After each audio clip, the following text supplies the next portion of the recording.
정치권의 이면을 읽고 뉴스 맥을 짚는 방송 시사인 팟캐스트 시사인싸를 시작하겠습니다. 안녕하십니까. 저는 시사인 팟캐스트 진행을 맡은 최광기입니다. 오늘 여러분들과 함께 경제 뉴스 짚어보는 시간이죠. 세 분 나오셨습니다. 이종태 팀장님 오셨습니다. 안녕하십니까? 네, 구독, 알람, 좋아요 부탁드립니다. 네. 카메라를 보고 말씀해주세요. 굉장히 부끄러우셨습니다. 네, 알람이 특히 중요하다고 합니다. 네.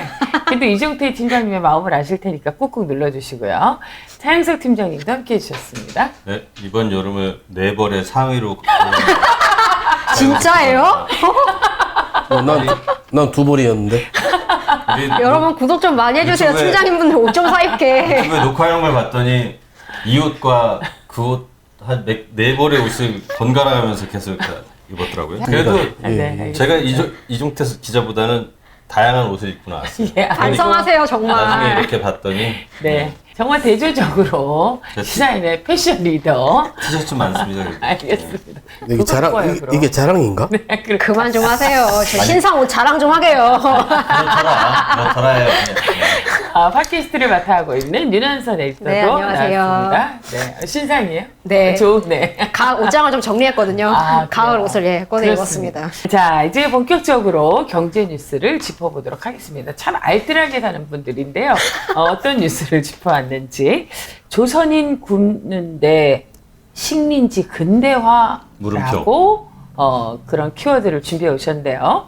최근에 이 반일 종족주의라는 책, 이 참 많이 팔린다고 하니까 이게 노이즈 마케팅인지 그 필자 중에 한 명인 이영훈 전 서울대 교수에 대한 비판을 이종태 기자가 시사인사에서 한 적이 있습니다. 이들의 주장은 이제 식민지 근대화론이라고 불리는데요. 이에 대한 이야기를 좀 꼼꼼히 짚어보도록 하겠습니다. 먼저 식민지 근대화론에 대해서 알아보죠. 예, 그 식민지 근대화론 이렇게 얘기하면 주로 이제 뭐 안병직 교수와 이영훈 교수 등을 비롯한 일군의 그 경제학자들이 경제사 네. 연구하면서 이제 주장하는 것들을 식민지 근대화론이라고 얘기를 하고, 이거에 대한 비판자들은 꽤 많은데 그분들은 다 이제 아까 식민지 근대화론자들이란 분들은 대체로 다 경제학 전공하신 분들이 경제사 연구를 하면서 이제 그렇게 많이 했고, 이제 일반 한국 사학계에서도 이 식민지 근대화론에 대한 비판을 했는데, 그렇죠. 이 허수열 충남대 명예교수, 이분은 경제학자시거든요. 이분도 이제 식민지 근대화론 비판론자인데, 이분이 최근 한겨레에 그 식민지 근대화론은 불편한 허구라는 글을 기고를 하셨어요. 네, 그래서 네. 그 글을 약간 소개하면서 이렇게 좀 따라가 보면 좋을 것 같습니다. 그래서 알겠습니다. 일단 그 허 교수의 글을 보면 식민지 근대화론의 핵심적인 주장을 간추려 보면 네. 이제 좀 이럴 것 같습니다. 1번, 조선 후기 사회가 생산력의 붕괴와 더불어 자멸할 수밖에 없는 위기에 놓여 있었다. 그리고 나서 이제 일제 강점기 네. 오잖아요. 그래서 일제 강점기 동안 일본으로부터 근대적인 여러 제도가 도입되고 선진적인 자본이 대거 투입됨으로써 조선이 빠른 속도로 개발되었고, 네. 그 결과 조선인들의 생활 수준도 향상되었다. 그리고 이러한 식민지적 개발의 경험과 유산이 해방 후 한국 경제의 고도 성장의 역사적 발판이 되었다. 이런 논리 구조라고 네. 보면 될 것 같고요. 일단 허 교수의 글을 좀 더 이제 계속 그거에 따라서 좀 설명을 해보면, 반대 논리겠죠. 네. 일단 일제강점기 그때 뭐 자료들, 조선총독부 자료라든가 일본에 건너가 있는 자료들 뭐 이런 것들을 네. 보면 그 당시 식민지 조선에서 여러 변화가 있었다. 그러니까 뭐 근대적인 일본의 법 체계가 이제 조선에 적용됐고, 네. 시장 제도가 발전했고, 철도, 도로, 통신, 항만 이런 사회 기반 시설들이 확충이 됐고, 또 이제 일본 자본이 대거 투입되면서 공장과 이제 광산들이 이제 건설됐고, 또 예. 이제 하천도 이렇게 좀 잘 닿고, 농지 개량 그리고 농업 개량에 따라 경지 면적이 확대됐고, 농업 생산성도 올라갔고, 상하수도 시설이 보급됐다. 예. 그러니까 이런 거는 어쨌든 그런 이 외양으로 이제 보이는 것들이니까 그거에 대해서는 뭐 근대적인 이런 변화들이 식민지 조선을 개발시켰다. 그리고 근데 그 개발 덕분에 조선인들이 좀 더 잘 살게 되었는가? 근데 이 질문에 대해서는 좀 약간 찬성하지 못하는 거죠. 그러니까 이 부분이 굉장히 핵심적인 거잖아요. 어떤 면에서 그렇죠. 보면. 그러니까 네. 예를 들어서 잠깐 저는 이런 질문, 그러니까 근대적인 변화가 식민지 조선을 개발시켰고 그 개발 덕분에 조선인들이 좀 더 잘 살게 되었다. 네. 이건 이제 아주 단순하게 얘기하면 식민지 때 이런 변화가 조선인들을 좀 더 잘 살게 하게 만들었다. 이런 논리가 약간 좀 이거 뭐 말이 되는지 모르겠는데 군대 가면 사람 된다 뭐 이런 말하고 저는 약간 비슷하게 좀 약간 느껴지는 이런 농담들 많이 측면이 하잖아요. 있거든요. 그렇죠. 군대 갔다 와야 사람이 된다 이런 그러니까 말. 보면 20대 초반에 이 되게 사회적 성장기고 거기서 지금은 18개월인가요? 근데 예, 그 전에는 뭐 그렇다고. 2년에서 3년 뭐 그 전에 제 선배 세대들이 한 3년 갔다 왔으니까 근데 한 20대 초반에 군대 가서 한 2, 3년 있다 보면 거기에서 이제 사회적 성장기를 거치는 건데 네. 그거를 직선적으로 군대 가서 사람 됐다 이렇게 말하는 게 옳은가 혹은 군대가 그러면 사람 만드는 곳인가 이런 건 좀 아니잖아요. 그러니까 약간 저는 이 식민지에서의 일본이 자기네들의 어떤 이익이나 내지는 자신들의 목적을 위해서 조선에 대한 개발하고 그것이 조선인들의 삶의 그 중에 좀 더 나아짐 이것하고 이렇게 직선적으로 과연 연결되는가 이거에 대한 물음이 좀 있다 이런 그렇죠. 생각이 저는 좀 듭니다. 예. 근데 어떤 면에서 보면 이게 군대가 사람 된다라는 말은 사람이 갖고 있는 고유한 개성이나 이런 것들이 묵살되면서 굉장히 순응적인 예. 그리고 체질에 길들여지 익숙해지는 그런 사람으로 그 바뀌어서 나왔다라는 게 사람 됐다라는 표현인데 아무튼 저는 그 말을 어쨌든 싫어요. 그렇죠. 군대가 그런 것 사람 된다, 같네요. 이런 말을. 굉장히 싫어하시는 것 같네요. 그런 말 자체 싫어요. 당사자 입장에서 네. 될 것 같고 하여간 이게 적절한 논리적인 비유인지 뭔지 그러니까 왜 한번 나는 비하할 사람이 수도 못 되었나 있는지. 이런 생각이 들기도 하고. 근본적인 질문을 하게 되는 거죠. 어쨌건 이제 그런 뭐 측면으로 비유를 해봤는데 조선이 개발된다는 것이 이제 조선인에게 이득이었을까? 저는 어떻게 경제적인 문제에서는 이걸 짚어봐야 될 것 같아요. 사람하고 또 달리. 일본인들이 조선의 토지를 장악해 갖고 그리고 이제 당시에 광공업 자산의 90% 이상이 일본인 소유였고 그래서 소수의 일본인들이 토지나 자본과 같은 이런 생산 수단을 집중적으로 소유했기 때문에 네. 그 소득 분배가 민족별로 이제 불평등할 수밖에 없었다. 그리고 이러한 불평등한 소득 분배 구조가 일본인들한테 더 많은 생산 수단을 소유할 수 있게 하고 네. 그러면서 이 소득 불평등을 확대시키는 그러니까 이렇게 민족적 불평등의 확대 재생산 과정이 식민지 시대 조선에서 벌어진 그런 개발의 본 모습이었다는 게 이 허수열 교수의 지적이에요. 네, 네. 그래서 불평등한 개발이 민족 차별을 확대시켰고 네. 조선의 개발은 일본인들에 위한 개발이었다. 그래서 이게 또 시간이 이제 일제 감정기가 36년이니까 시간이 이렇게 지나면서 이런 생산수단을 누가 주로 갖고 있는가 그러면서 불평등이 좀 더 확대되고 그러니까 계속 이렇게 악순환처럼 그렇죠. 예, 그런 식민지적 경제 구조에 갇히게 되었다는 게 이제 허수열 교수의 이제 이야기고요. 이 식민지 근대화론자들은 제가 이렇게 실증을 무기로 삼아서 이런 논거를 편달하는 것 자체가 또 여러 통계가 자신들의 어떤 논지를 증명한다 이런 게 제일 좀 답답하고 이해할 수 없는 이게 부분인 것 같아요. 이 식민지 근대화론 이전에 한 90년도 후반쯤에 제 기억에 창작가 비평이나 이런 데서도 식민지 근대화론에 관련된 이런 논문들이 거기에 실리기도 했고 네. 그리고 이후에 보면 역사 비평이나 아니면은 이렇게 역사 관련된 네. 그런 개간지나 경제사학 이런 데서 식민지 근대화론 이런 관련된 논문들이 이렇게 좀 실렸었어요. 그래서 그거에 대한 비판도 실렸고. 근데 이게 아까 제가 보기에 구도가 어떠냐면 주로 이제 식민지 근대화론을 얘기하는 분들이 경제학 전공자들이 많고 이 경제학 전공자들이 경제사를 연구하면서 당시 조선총독부나 당시에 있었던 자료나 통계 이거를 근거로 해서 증거로 해서 그렇죠. 식민지 근대화론을 이렇게 주장하거든요. 근데 이제 사학자들이나 주로 이제 역사학계에서는 이거를 사실 그런 통계나 자료를 통해서 반박하기보다는 사관의 문제로 사실 이 부분을 되게 비판을 많이 그렇죠. 하는 그런 국면이었기 때문에 그래서 그런 어떤 반박의 근거를 좀 우리가 좀 또 그것도 짚어봐야 될 것 그래서 같아요. 이제 네. 한국 사회가 약간 이게 사관의 문제라고 반박을 주로 하거나 아니면 사실 무시해버리거나 그런 상태에서 자료나 통계로 이거에 대해서 논박하는 게 좀 부족했다는 좀 그런 자성도 좀 나오긴 해요. 근데 이제 그렇죠. 이 허수열 교수 같은 경우가 그 경제학 전공하면서 일제시대 아마 공업 관련돼서 그 연구를 한 전문가고 나중에 그래서 이제 공업뿐만 아니라 농업 쪽도 연구를 해가지고 이 식민지 근대화론을 이 자료와 통계로 이렇게 비판하는 그런 좀 학자인데 그래서 이제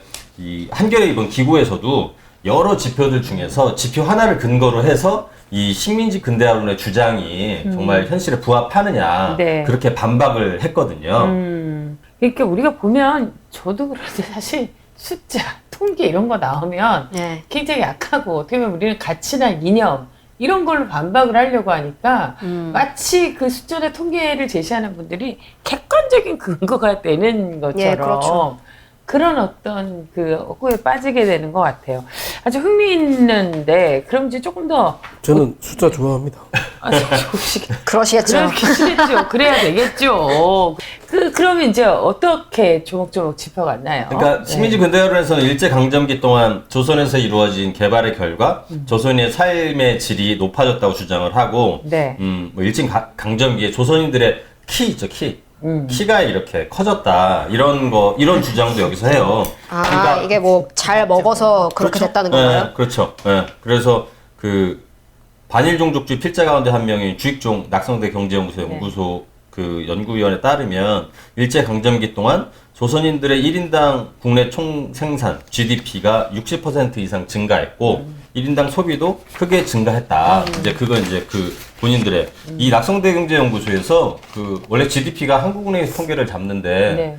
이게 1952년인가? 그때부터 잡기 시작하는데 옛날에 자료와 통계를 바탕으로 해서 이거를 그 1910년대 이렇게까지 이렇게 추계해서 그때 그 한국의 GDP 추계선을 여기서 이렇게 추산해서 이제 만들었어요. 그러니까 자료와 통계를 통해서 그러니까 이제 그걸 기반으로 해서 어쨌든 그 GDP 조선인들의 1인당 국내 총 생산이 이만큼 증가했다 이렇게 얘기를 하는 건데 그럼 허수일 교수님은 어떻게 근데 이제 얘기하나요? 이번에 제가 이제 그 한겨레 기고를 보면서 이 부분이 그냥 재미있어서 이제 여기서 좀 말씀을 좀 드리면 좋겠다 싶었는데 네. 이 허수열 교수 같은 경우 이제 다른 자료와 다른 통계로 네. 이걸 이제 반박을 하는 거예요. 예. 육소영 충남대 박사의 연구를 이 근거로 삼는데 예. 이 육소영 박사라는 분이 1910년에서 2013년까지 식품 수급표라는 거를 이렇게 그 만들었어요. 아. 그러니까 조선 한국의 1인 한 사람의 네. 1인당 영양 공급량의 변화를 분석한 거예요. 그래서 어. 이 식품 수급표를 보면 한 사람당 1인당 에너지, 단백질, 지방질, 무기질, 비타민들의 이 영양 공급량을 알 수 있게. 아마 이 기사 찾아보시면 거기 도표도 이렇게 있는데 재밌네요. 네, 그러니까 네. 이 조선 사람, 한국 사람들이 가령 이제 지방질이다 그러면은 그거를 1일 얼마 정도를 먹었는지 이렇게 표로 만든 거예요. 굉장히 흥미로운 연구인데요. 근데 이제 보면 나중에 한번 그 유튜브에는 한번 이 그래프를 집어넣으시면은 네네. 잘 이해가 될 텐데 이제 그 팟캐스트를 듣는 분들은 그냥 제 말로 좀 설명을 좀 드릴게요. 이 그래프를 보면 1918년까지는 영양 공급량이 증가하다가 네. 그 후에 1945년까지는 이게 감소 경향을 보이고요. 어. 그런 다음에 해방 뒤에는 이게 반전해서 증가세를 보이는 거예요. 그러니까 그래프가 이렇게 올라갔다가 떨어졌다가 올라가는 이런 그래프가 되는 거죠. 그리고 이제 1990년대 중반 이후에는 에너지 공급량이나 단백질 공급량이 거의 정체해 있어요. 뭐 이거는 대충 아시겠잖아요. 그렇죠. 그러니까 영양 공급이 이미 포화가 돼 있고 그리고 이제 다이어트가 이제 사람들의 관심사가 떠오르는 시기니까 그쯤 되면은 그래서 만약에 이제 허수열 교수의 글에서는 이렇게 묻는 거예요. 식민지 근대화론자의 말처럼 조선인들의 만약 소득이 증가했다고 만약에 가정을 하면 일제 강점기에 만약 소득이 증가하면 그때 당시에는 뭐 우리 이제 보릿고개 지금 사실 보릿고개란 말이 이제 우리는 일상적으로 쓰는 말은 아닌데 우리 부모님 세대들만 해도 그래요. 이 그렇죠. 보릿고기 얘기할 것처럼 음식에 대한 어쨌든 집착이 있어요. 그러니까 그러니까 그 시대에 부족한, 식량이 부족했었잖아요. 생존 자체가 정말 맞아요. 절대 과제였는데. 그러니까 소득이 증가하면 당연히 먹을 걸 찾을 거고 그러면은 먹을 걸 찾으면은 음식물 소비량이 늘어날 거고 그러면은 아까 얘기한 이 식품 수급표에 따라서 그렇죠. 개발이 정말로 이 조선 사람들 전체한테 혜택이 돌아갔다면은 우상향 그래프가 돼야 될 거 아니에요. 그렇죠. 그 일제 강점기 내내. 근데 보면은 그래프를 보면 일제 강점기 동안 이 영양 공급량이 감소하고 있단 말이에요. 그러니까 허 교수는 조선인들의 소득이 증가했다는 명제는 이 그래프와는 일치하지 않는다. 이렇게 얘기를 하는 거고요. 그리고 만약에 아까 이제 그 조선시대 사람들 키 관련돼서 네. 성장, 키가 자랐다고 이런 얘기도 한다 그랬잖아요. 이 키하고 성장기의 영양 공급량 사이에서는 그러니까 어렸을 때 잘 먹으면 키 큰 거는 네. 이제 상식적인 얘기니까 그게 있다고 치면 성장기에 잘 먹으면 그렇지 못한 경우에 비해 평균 키가 더 큰데 일제 강점기에 지금 어쨌든 1918년 이후에 이 그래프상으로는 영양 공급량이 감소하고 있는데 지금 평균 키가 커졌을 거라고 주장하는 연구는 사실이 아닐 가능성이 높다. 네. 지금 이제 이렇게 지금 반박하고 있는 거예요. 그러니까 사실 그러니까 식민지 근대화론을 반박하면서 이렇게 영양 공급량 한 사람의 일일 영양 공급량의 변화 추이를 가지고서 이렇게 반박하는 게 신기하기도 하죠. 네, 보면. 진짜 신기해요. 아니 그리고 이렇게 개별 이런 연구가 됐다는 것 자체가 저는 네. 정말 놀라운데요. 예. 그러니까 이 영양 공급량의 변화로 식민지 근대화론을 조목조목 반박한 거 아니에요. 그렇죠. 그분들의 그러니까 원리를. 이 식민지 근대화론과 관련된 그런 자료, 이렇게 논문이나 이런 걸 저도 이제 예전에 좀 보면, 그러니까 그런 데이터들이 되게 많아요. 그러니까 아까 네.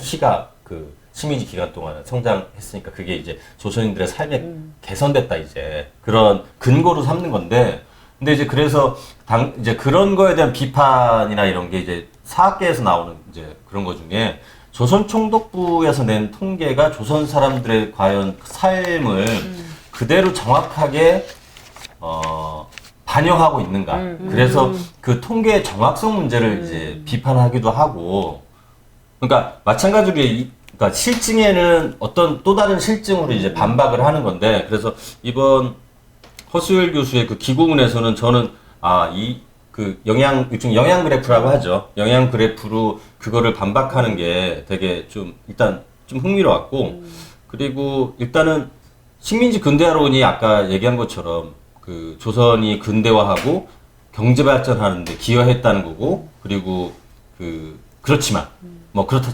치더라도 그 개발의 이익이 당시 조선을 점령했던 일본인의 이익으로 돌아가고 조선 사람들의 삶에는 정말 불평등하게 작용했다. 그래서 지금 제가 보니까 이 허수열 교수의 이 글은 이런 질문을 던지는 것 같아요. 그러니까 일제 제국주의 덕분에 조선인의 소득이 만약에 늘었다면, 그러니까 식민지 근대론자들의 주장처럼 조선인들의 소득이 늘었다면, 그렇다면 조선 사람들의 영양 상태는 당시에 왜 그렇게 저조했는가, 이거에 대해서 설명할 수 있어야 한다. 이런 질문을 던지는 것 같습니다. 저도 약간 하기로 식민지 근대화론 이게 예전에 창비나 이런 데도 실렸기 때문에 그때 이제 그런 것들 보면 사실 그때 저도 이제 어렴풋이 기억나는 게 그런 막 데이터와 통계 자료가 들어가 있으면 이건 뭐지? 약간 싶은 생각이 딱 들어요. 아니, 근데 이제 근데- 이런 식으로 이제 반론을 피고 이제 만약에 허수열 교수처럼 이제 반박을 하면 또 다른 자료로 이제 그거를 방어하고, 그러니까 이 얘기하면은 이 얘기로 반박하면 또 다른 자료로 반박하는 약간 일종의 그 자료와 통계로 이렇게 일종의 쳇바퀴 돌듯이 논의가 되기 때문에 좀 약간 그래서 약간 아리까리하다는 느낌이 들기는 하는데, 아무튼 이 허 교수의 이런 반박 자체, 논박이 굉장히 흥미로웠다. 허수열 교수가 최근에 그 다스베이더에 출연하셨거든요. 거기에 이제 출연하셨는데, 그래가지고 이제 이온 교수하고, 그러니까 한 2007년 즈음에 이온 교수가 그 시대정신이라고 뉴라이트 잡지에다가 그 아리랑, 조정래 작가의 아리랑을 비판했던 네. 그런 논문을 썼어요. 그래가지고 뭐 이제 그 평야지대, 당시 아리랑의 배경이 되는 평야지대가 결국에는 일제가 개발을 하면서 거기가 비옥해졌다. 뭐 약간 이런 거를 당시의 지도와 그 다음에 이제 그 수치로 이제 그거를 이제 실증, 이제 그렇게 또 하는 실증. 거예요. 근데 이제 허수일 교수 같은 경우는 개발 없는 개발이라는 자기 단행본에서 그걸 비판을 하고 이게 그러니까 비판하고 또 다시 논박하고 비판하고 이게 이제 그 이후에도 이제 이런 식으로 이제 논점이 진행이 되거든요. 비옥해졌어요. 비옥해져서 그거를 조선인들에게 나눠준 게 아니잖아. 그 비옥하게 만든 것도 수탈의 기지를 삼기 위해서 그걸 개간할 수도 있는 거고, 그가 어떤 눈으로 바라보는 게 참 중요한 문제인데. 이제 그래서 이제 참 사관 이제 사학계에서는 이제 사관의 문제 이 문제에 대한 이제 비판으로 이제 식민지 근대화론을 비판해 왔는데, 이제 나중에 이제 식민지 근대화론 비판하고 최근에 한 2017년의 논문 뭐 이런 걸 좀 보면 거기에 이제 일정 정도 이제 좀 그런 얘기를 해요. 이제 사학계에서 왜 식민지 근대화론에 대해서 별로 이렇게 아주 정면으로 이렇게 비판하지 않았는가? 첫째는 그냥 저거는 무시하면 사그라들 거라 본 측면도 있고요. 약간. 그리고 이제 그 사관의 문제로 좀 약간 비판을 하면서, 그러니까 무시 전략과 약간 감정적인 대응 정도, 이런 방식으로 자료와 자료, 통계와 통계, 실증과 실증으로 이렇게 부딪히지는 이렇게 그거를 논파하지는 못했던 것 같다. 이제 그런 자기 반성도 좀 있긴 있더라고요. 이게 이제 우리가 요즘 일련의 이런 그 사회 현상 중에 하나가 이제 뭐 예를 들어서 가짜 뉴스라든지 뭐 이렇게 사람들이 그런 걸 통해서 무의식 중에 이런 것이 자기 논리로 받아들여지게 되고 이런 거거든요. 근데 어떤 부분은 정말 그 시기마다 바로 잡아야 되지 바로 잡았어야 되는데 바로 잡지 못했기 때문에 이런 문제들이 계속 쌓여서 이제는 이제 이걸 한 번에 걷어내기가 굉장히 어려운 문제가 된 것 같아요. 근데 이제 또 아까 네. 얘기했다시피 이제 이거를 이제 실증적인 자료나 이런 통계나 자료로 이렇게 논박을 해서 이제 그걸 논파해 버리면은 논쟁이 이제 이렇게 되는 거죠. A라는 통계와 자료를 가지고서 이걸 주장을 했어. 근데 다른 이거에서 이제 반론을 피는 사람이 B에 대해서 그러면 이 B를 설명해 봐라 이렇게 얘기하면 이 B에 대해서 이제 그 반박하는 게 아니고 또 다른 자료와 통계로 C를 가지고 들고 와버리면, 그러니까 논쟁은 이어지는데 계속 이제 다른 자료와 통계를 가지고서 이렇게 가져오는 측면도 좀 있기도 하고,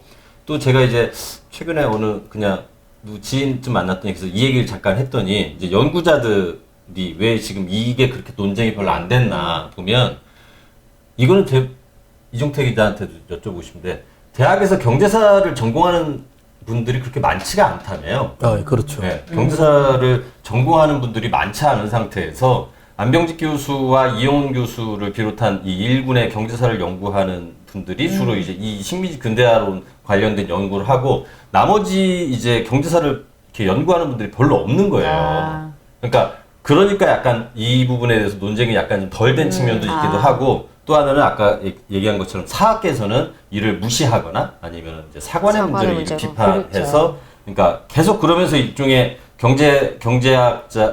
경제사를 연구하는 경제학자들의 주장은 그대로 가버리고, 사학계에서는 식민지 근대화론은 사관의 문제다 내지는 이런 식의 비판, 약간 평행선처럼 왔는데, 최근에 와서는 이제 약간 식민지 근대화론을 주장하던 이분들이, 그러니까 뭐 이용훈 교수나 안병직 교수나 이런 분들이 이제 거리에 나와서 이제 일종의 정치 운동하듯이. 그러니까. 그래요? 실제로 안병직 그렇죠. 교수나 이용훈 교수 네. 이제 요즘 막 그런 엄청 밖에 나오잖아요. 그러니까 이게 식민지 근대화론을 주장했던 분들이 그때는 그냥 개인의 뭐 사상의 자유나 학문의 자유에 따라 연구 정도를 하는 거라고 생각을 했는데, 이제 거리에 와서 일종의 정치운동과 이거를 넘어섰네요. 같이 결합시키려고 하니까 오히려 더 이 논란이나 좀 이렇게 논란거리가 돼버리는 게 아닌가. 이럴 때 그냥 무시해야 되나요? 어떻게 해야 되나요? 그분들은 오히려 논란거리가 되기를 바라실 네. 것 같은데요. 경제사를 전공하는 분들이 많지 않은가 보죠? 그럴 수밖에 없는 게, 사실 경제학계에서 경제사가 제일 돈이 안 되는 부분이죠. 사실 그렇다고 해서 뭐 특별한 뭐 국가적 지원이 있는 것도 아니고 이쪽을 연구하는 분이 드물 수밖에 없습니다. 그런 측면에서 제가 느낀 거는, 저도 사실 아까 말씀하신 그 식민지 근대화론의 주장에는 어느 정도 익숙한 편인데 네, 네. 이렇게 이제 이 허수열 선생님께서도 이걸 실증적으로 많이 반박을 하셨고 그렇죠. 네. 네. 좀 전에 오늘 언급하신 여기 육 교수님, 네, 네. 육 박사님의 경우에도 네. 일단 실증을 들어서 영양 공급량 그렇죠. 반박하신 거 아닙니까? 네, 네. 근데 이게 사실 뭐 어느 쪽이든 사실 아주 옛날에 그냥 100년 전부터 쭉만 가는 거 아닙니까? 예. 그 자료를 찾아서 연구하는 것이기 때문에 쉽지 않죠. 사실 쉽지 않죠. 그럼요. 그런 측면에서 이제 근데 이 두 주장은 너무나 서로 상반돼요. 서로 상반되는데 그런 측면에서 좀 이런 저는 좀 이런 실证 연구가 좀 더 활발하게 됐으면 좋겠습니다. 그리고 또 한 가지는 뭐냐면 경제학계에서 이제 경제사에 대한 연구가 굉장히 좀 별로 많지 않은데 네, 네. 그런 데서 이 낙성대 연구소처럼 일정한 신념을 가진 분들이 사실 어떻게 보면 불을 켜고 뛰어든 거 아닙니까? 그렇죠. 예. 네, 네. 불을 켜고 뛰어들었으니까 이제 어떻게 보면은 좀 섹시한 표현이 좀 그렇습니다만 혹하게 만드는. 예, 혹하진 않았습니다만은 네, 네. 일단 뭐 이전의 생각들하고는 완전히 다른 예. 그런 섹시한 주장이고 또 섹시한 주장이라서 표현하다 보면은 제가 볼 때는 어떤 학술적인 어떤 의견들이 또 이 정치화되는 것들도 사실 많이 봤거든요. 예. 근데 사실 좀 엄밀히 말을 하면은 이제 어떤 낙성대 연구소의 역사관 자체는 아마 이분들이 예전에는 그랬을 거예요. 봉건제보다는 자본주의가 우월하고 자본주의보다는 사회주의가 우월하다고 생각을 했겠죠. 예. 예전에. 예, 예전에. 예. 그러니까 생각이 바뀌어서 사회주의는 아니니까 결국은 자본주의로 가는 것이 최고다. 그리고 모든 이렇게 생각하다 보면은 자본주의화를 추진한 움직임이 뭔가를 사실은 이 역사적 평가의 잣대로 보게 되는 거고요. 네. 그런 측면에서 당시에 식민지 조선에서 자본주의를 촉진한 주체는 예. 일제니까 어쩔 수 없이 당시에 대한 어떤 사실상의 찬양으로 귀결되는 측면이 있다고 생각을 합니다. 그런데 이 우리가 흔히 말하는 어떤 그 인간에 대한 인간의 착취라는 거는 예. 이건 제 생각입니다만은 이 봉건주의라는 것도 그렇잖아요. 네. 말하자면 거기에서는 그 개인이 아닌 거죠. 예. 예. 예. 어떤 신분적으로 속박돼 있는 거죠. 네. 그렇기 때문에 이 상태에서는 그 위에 있는 서구라면은 네. 뭐 영주 예, 네. 영주. 또 이 우리나라라면 뭐 사대부나 네네. 왕이 실질적으로는 아니더라도 자기 자신한테 속박돼 있는 그런 그 개인들에 대한 일정한 책임을 져야 된다라는 어떤 그런 네네. 의식이 있는 거거든요. 네. 있는데 어떤 이게 이제 자본주의로 가면서 깨진다는 거죠. 말하자면 자유로운 개인이 된다고 하는 건데 네. 이 자유로운 개인이라는 것에는 측면이 두 가지가 있습니다. 하나는 뭔가 하면은 어떤 신분에서 자유롭다. 물론 돈은 없어도. 네. 네, 네. 또 한 가지는 굶어 죽을 수 있는 자유죠. 그러니까 어떤 물론 이제 어떤 우리가 아까 말씀드린 것처럼 봉건제보다는 자본주의가 우월하다라는 어떤 저 구도에만 얽매이다 보면은 뭐 그래도 저 개인들의 행복이 된 것이 아닌가 네. 생각할 수가 있겠지만은 이런 거는 사실 우리가 굉장히 복잡한 문제죠. 예. 이종태 기자 얘기는 이 근대화라고 하는 것, 그거에 대한 이 일종의 문제제기, 용어에 대한 문제제기도 좀 있는 그쵸. 건가요? 거기에는? 원론적인 이야기일 수 있을 예, 사실 아주 원론적인 네. 이야기고 네. 예, 쓸데없는 이야기입니다. 근데 지금 이렇게 집중해서 들었다 우리를 지금 갑자기 시간 낭비한 사람들이 근데 굉장히 낙성대스럽게 얘기하시네요. 제가 아니요 굉장히 뭐랄까 많이 느끼는 거는 예. 우리가 머릿 속에서 일정한 구도에 얽매여 버리면은 예. 사실상의 단일 기준에 얽매여 버리면은 엉뚱한 주장을 하게 되더라고요. 아니, 그러니까 JJ도 이렇게 우리가 이 팟캐스트를 할 때 가장 얘기하는 게 뉴스의 이면을 읽는다 그랬잖아요. 그 현상의 이면을 읽는 거, 그 어떤 실체와 진실을 파헤치는 것이 기자뿐만 아니라 학자로서도 굉장히 중요한 태도이고 연구자로서의 어떤 기본적인 자질이라는 생각을 갖게 되는데, 게다가 이제 그러니까 우리나라 학문의 어떤 토양 자체가 돈이 되는 연구, 당장 필요한 연구 이런 데 쏟아붓게 되니까 이런 분들이 독점적인 지위를 갖게 되고 네. 마치 이게 이제 전체를 대변하게 되고 아주 상상할 수 없는 권위를 갖게 되는 거 아니에요. 그러니까 그리고 제가 보기에는 배후에서 또 많은 지원도 있었겠죠. 이런 논리를 제공하는 분들에 대한 뭐 연구 기금도 있었을 테고. 약간 이런 점에서는 저는 어쨌건 뭐 뒤늦은 감이 없지 않아 있지만 이런 부분들을 좀 짚고 우리가 앞으로 좀 나아갈 방향에 대해서도 좀 제시하나. 요즘은 이제 각계각층에서 어떤 문제를 안고 살아왔는지를 좀 다시 한번 돌아보는 것 같고, 이 반성과 성찰이 없이는 한 걸음도 우리가 나아갈 수 없는 거거든요. 사실 그동안. 저만 네. 해도 사실 굉장히 뭐랄까 학술적 자유를 되게 중시하는 편인데요. 네. 그럼에도 불구하고 이우영 교수가 유엔까지 가서 예. 그런 너무하는 짓을 거예요, 진짜. 하는 것을 보니까 예. 아 정말 학술과 정치는 굉장히 다른 영역이라는 것을 예. 정말 말씀드리고 싶더라고요. 그렇죠. 아니 그렇지 않습니까? 말하자면 어떤 법률적으로 어떤 말하자면 일제시대 때 일제강점기 때 법률적으로 뭐 개인이라는 범주가 도입됐다. 예. 이건 좋은데 그 인식을 예를 들어 이건 정말 무참한 이야기입니다만은 예를 들어서 저번에 그런 일본 병사 출신의 만화가 그런 작품을 본 적이 있는데요. 예. 예를 들어서 이제 이른바 위안부들이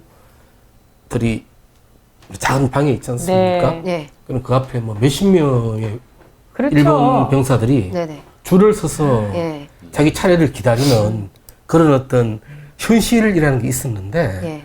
거기에 대해서 어떤 그 자유로운 개인으로서 그 위안부들이 자유로운 개인으로서 예. 자기의 성을 자유롭게 판 것이다 예. 라고 이야기하는 것이 예. 어떤 의미가 있습니까? 아니, 실제로 그 일본군 성노예제에 의해서 희생된 위안부 할머니들이 증언을 하고 있잖아요.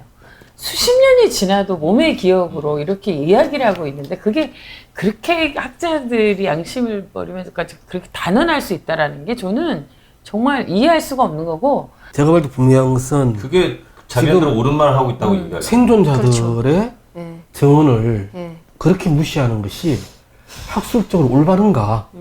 학술적으로 이런 측면들을 따져봐야 한다고 생각합니다. 그러니까요. 아, 그러니까 굉장히 물타기 하시네. 저는 그게 양심이라고 심리지 생각하는 근대화론이 아, 그 학술 문제 학술적 다릅니다. 차원에서의 논쟁 정도로 있었던 시기가 분명히 있었던 것 같은데 그게 이제 어느 순간 저번에 이종태 기자도 얘기했지만 뉴라이트라는 이름으로 그 안에 각종 다기한 사람들이 결합을 했고 이 세력들이 거기 이제 뉴라이트라는 이름으로 있는 사람들이 전 정부, 박근혜 정부나 아니면은 이명박 정부에서 실제로 일정 정도 역할을 하면서 이데올로그화된 측면이 분명히 있고 정치운동화 했다고. 예, 그렇죠. 이데올로그화 되면은 네. 또 이게 어떻게 되는가 하면은 거기 여기 모인 분들은 예.